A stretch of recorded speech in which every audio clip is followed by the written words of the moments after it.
Reel बनाने की ठरक महामारी बन चुकी है। बरेली के बहेड़ी थाना क्षेत्र स्थित रेलवे स्टेशन के पास एक महिला ने ट्रेन के आगे ट्रैक पर खड़े होकर सोशल मीडिया के लिए रील बनाने की कोशिश की। महिला की हरकत के चलते रुकी ट्रेन से उतरे यात्रियों ने महिला को ट्रैक से हटाया।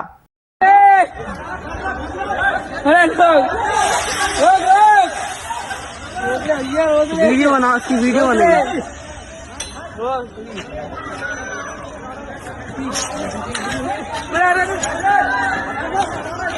हटा दे।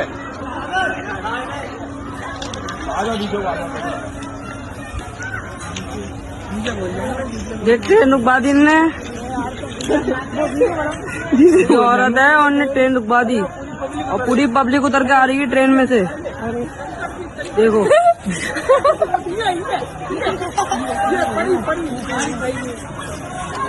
ये देखो ट्रेन के सामने उतारना।